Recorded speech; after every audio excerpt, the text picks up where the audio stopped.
हाँ, आपकी prayer self centred नहीं होनी चाहिए। आमीन। कि जब भी प्रार्थना करने के लिए बैठे तो सिर्फ अपनी प्रेयर कर रहे हैं हम। जब भी प्रेयर शुरू की तो अपनी प्रार्थना कर रहे हैं। जब भी प्रेयर शुरू की चंगाई की प्रार्थना हो रही है या जो मेरी जरूरत है उसके अनुसार प्रेयर हो रही है। इसलिए बाइबल कहती है तुमने जो मांगा वो पाया नहीं, इसलिए कि तुम व्यभिचार में उसको उड़ा दो। अब तुम मांगो तो पाओगे, क्योंकि तुम परमेश्वर की महिमा के लिए मांग रहे हो। आमीन। इसलिए अगर आज आप प्रेयर करने के लिए बैठे अपने घर में तो आपकी पहली प्रेयर होनी चाहिए जो वर्शिप होनी चाहिए। इसलिए प्रभु यीशु मसीह ने अपने चेलों को बोला था, जब तुम प्रार्थना करने के लिए बैठो तो बोलो, हे हमारे बाप तू स्वर्ग में तेरा नाम पाक माना जाए। लोगों ने इसको प्रार्थना समझ लिया कि ये प्रार्थना है। ये प्रार्थना नहीं थी। कोई भी प्रार्थना 2 मिनट की नहीं होती। आपको क्या लगता है कि प्रभु यीशु मसीह चेले को डांट रहे हैं, ए चेले तू 1 घंटा भी मेरे साथ जाग नहीं सका?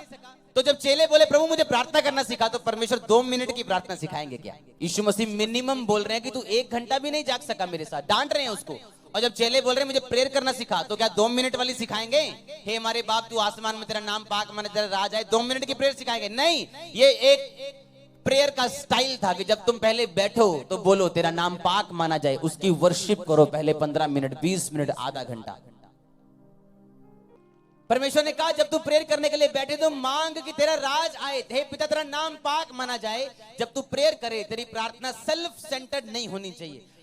कि जब भी परमेश्वर की हुजूरी में गए तो रोते और पीटते हुए गए, हे परमेश्वर तू नहीं जानता मैं कितनी दुखी हूं, तू नहीं जानता मैं कितना दुखी हूं, क्यों मेरा वीजा फेल हो गया, क्यों मेरे बेबी के साथ ये कर दिया, वो कर दिया, फलाने ने ये कर दिया। No no no no no no.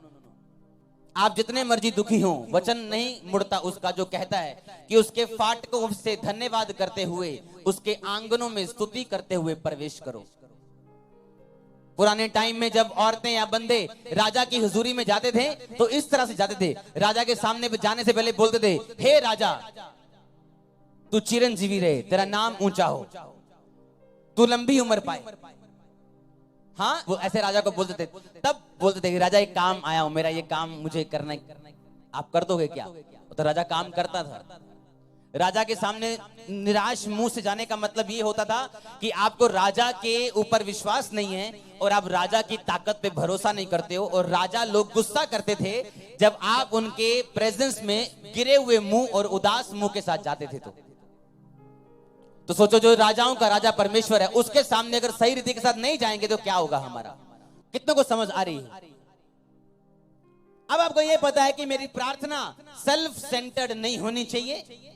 जब मैं प्रभु की हुजूरी में बैठूं, वर्शिप करूं, प्रभु को ये बताऊं परमेश्वर मैं तुझे पसंद करती हूं, करता हूं, मैं तुझ में बढ़ना चाहता हूं, मेरी आत्मा को बचा, मैं प्रार्थना में बढ़ना चाहता हूं, मेरी कमियों को दूर कर, मुझे वचन समझने में सहायता कर, अपनी आत्मा से मुझे भर, अपने वरदानों से मुझे भर। और फिर आप अपनी प्रेयर बीच में डालोगे तो परमेश्वर मना नहीं करेगा।